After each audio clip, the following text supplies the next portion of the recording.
Stable coins are in news.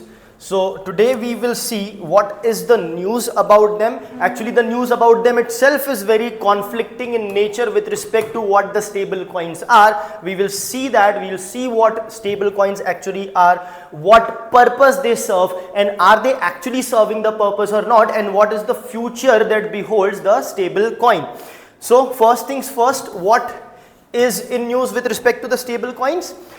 So there has been a recent case of volatility in the stable coin market. What do you mean by volatility? Volatility means the change in price, and this price change would have a high range. That is why it is called as volatile. For example, if let's say $1 is equals to 80 rupees in 2020, and now let's say it has become 82 rupees, so it is not as such volatile, because in 3-4 years this much of fluctuation is quite acceptable and it is a very stable currency, you can say. But if you come across changes which are in literally in lakhs of rupees, if I give you an example, one Bitcoin, of course, it started at a very low level. A person had actually bought a pizza with half the Bitcoin that person had, and now that Bitcoin is worth lakhs and lakhs of rupees. So that's a different thing altogether. But here also you would see a huge amount of fluctuation. Bitcoin touched 45 lakhs, and then within a year it came down to 22 lakhs, and now again it has risen up. So imagine the fluctuation. If you are holding one Bitcoin of 45 lakhs, and in a year if you keep on holding it, it loses its value by 23 lakhs and goes down to 22 lakhs. So this is a very volatile currency basically. And this volatility is seen in the stable coin market also. For example, certain types of stable coins, that is Terra USD, has drawn attention because of the volatility that it is facing. Okay. So now first understand what stable coins are actually.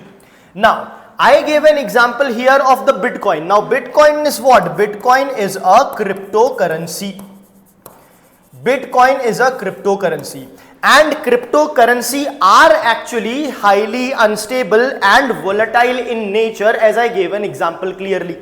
So other benefits are there. It is decentralized, you know, it is let's say unique transaction IDs for everything. You can trace it, this, that, all those things are there. Trace it as in the government can try to trace it, but then there is also anonymity, there is unique transaction IDs, it is decentralized. All those benefits are there, and it is considered to be quite safe, basically quite safe from theft, etc. Having said that, the issue with the cryptocurrency is its highly volatile nature, as we can see here.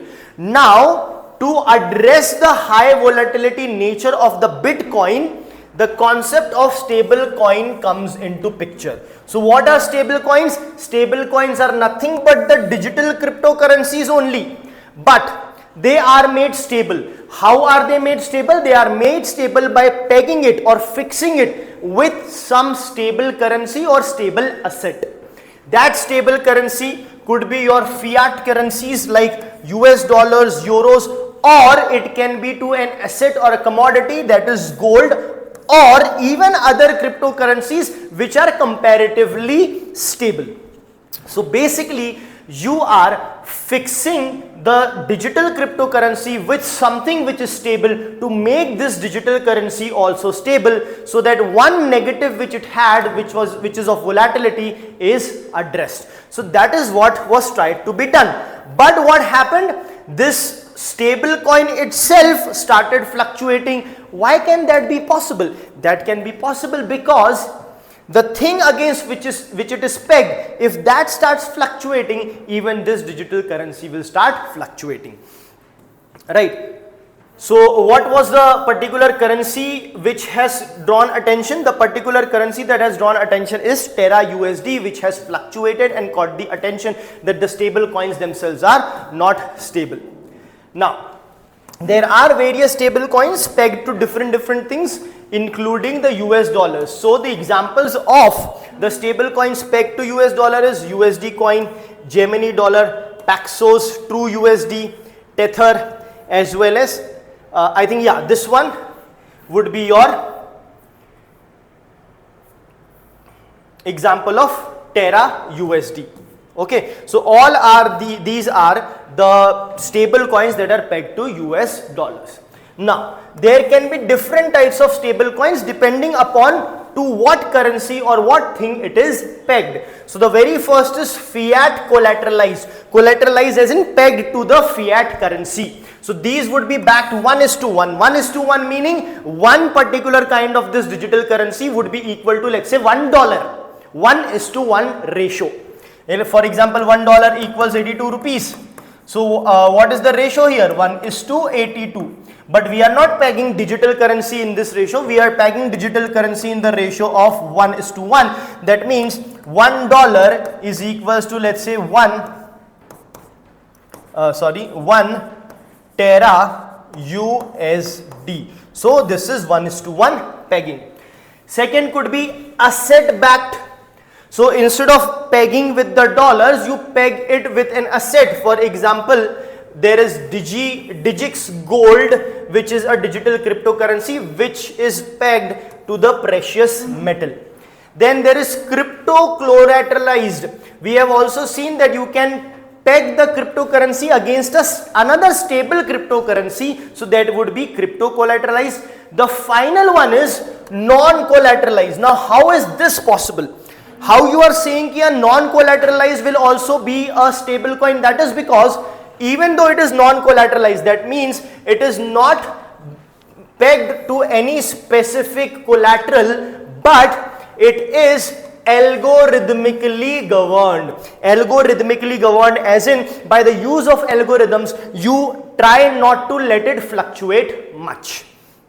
So again, you are making it stable by algorithmically governing it, even though it is not pegged to any specific particular asset or a currency. Example of this kind of digital currency is basis.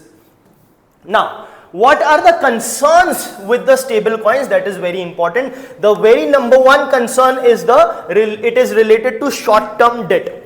It is related to short-term debts, means many stable coins that are there, they are pegged to certain types of short-term debts that are prone to periods of illiquidity. What is illiquidity? That means it is pegged to certain assets which cannot be made liquid, as in you cannot convert them easily into hard cash or hard currency. That is the problem of illiquidity. So, if you cannot convert it into hard cash, you will not be able to use it. That is one problem.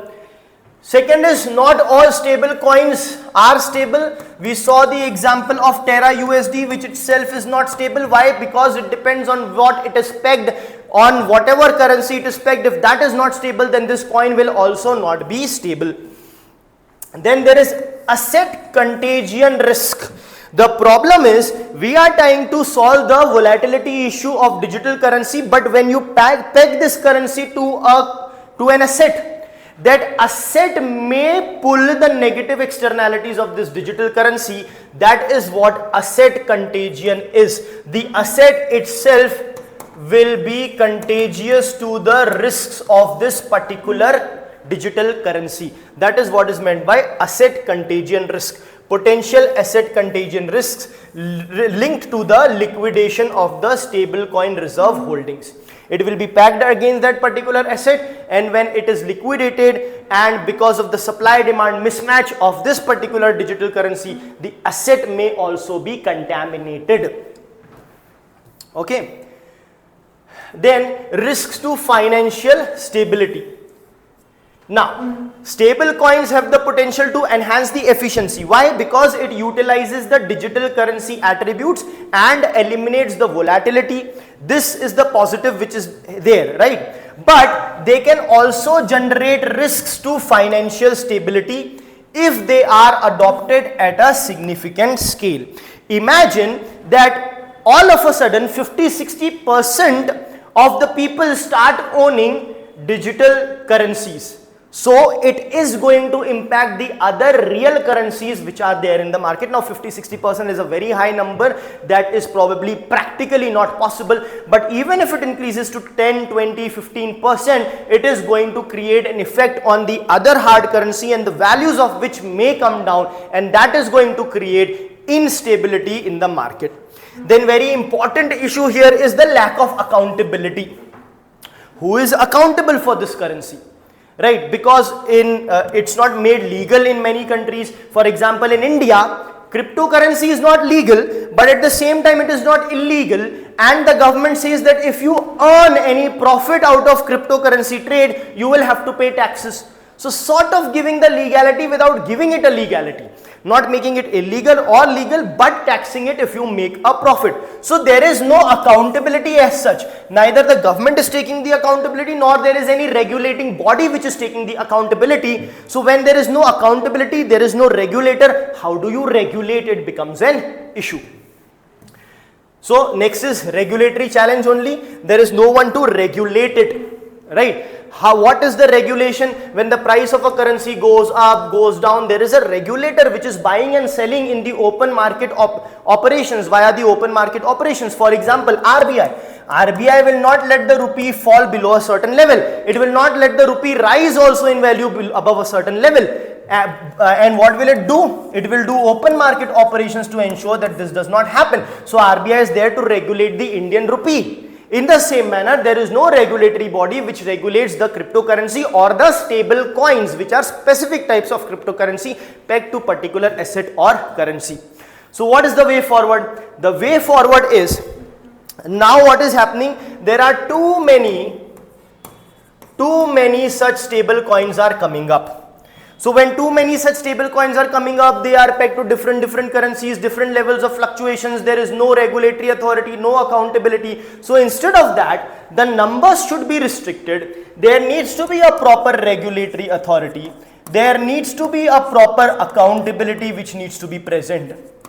And left, right, center, these digital currencies should not come in the market, but should come after very proper analysis, discussion, and future in mind.